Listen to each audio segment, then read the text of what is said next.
What are the qualities that make a good leader?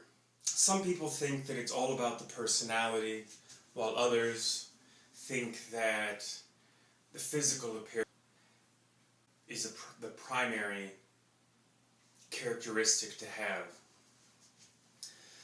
When I was in the Navy, I remember my first emergency response leader. His name was Chief McDade. And the qualities that I saw in him, he was always clean cut, always had a pressed uniform, was looking sharp, polished boots.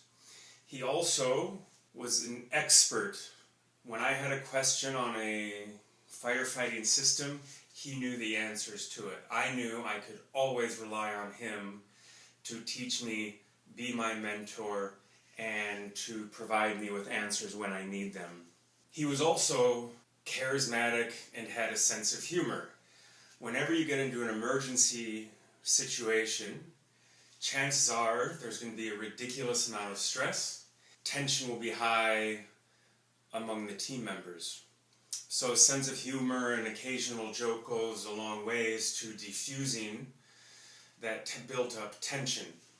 The other thing that he was excellent at was being an effective communicator.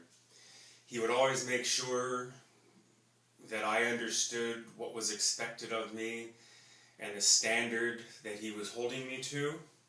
And he was also able to communicate up the chain of command and then relay what the chain of command said to him back down to us.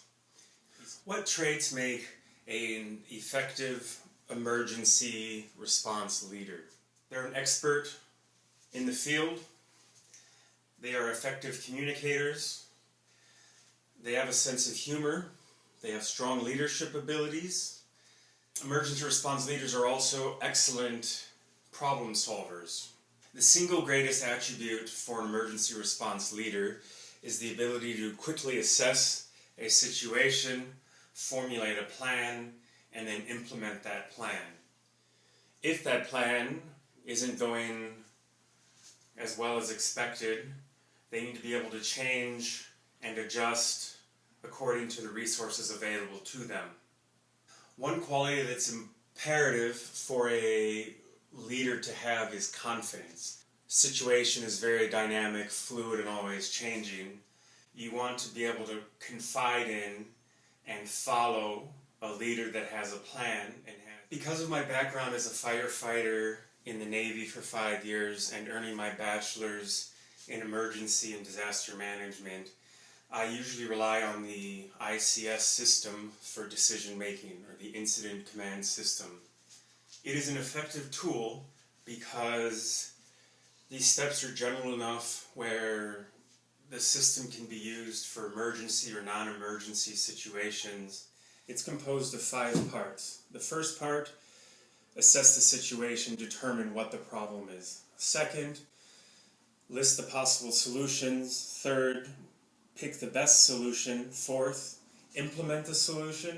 And finally, reassess or reevaluate the situation. When we assess the situation, we're looking to see what the current wind patterns are, what is the weather, the quantity of fuel, and the terrain, which will dictate how the firefighters access the area and what other resources might need to be employed.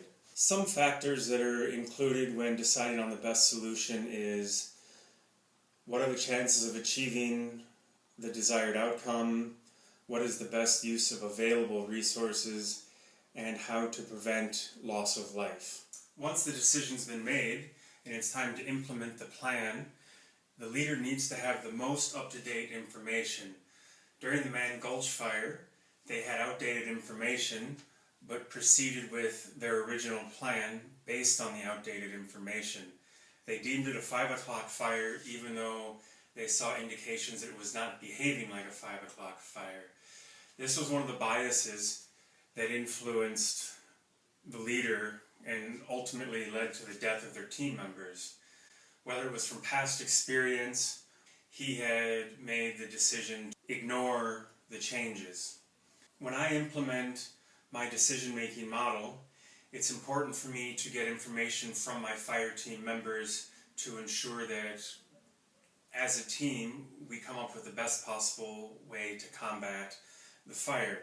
Not only does this help bring the team together and make it a more cohesive unit, but it also ensures that the leader's biases aren't influencing the decision in any way, shape, or form.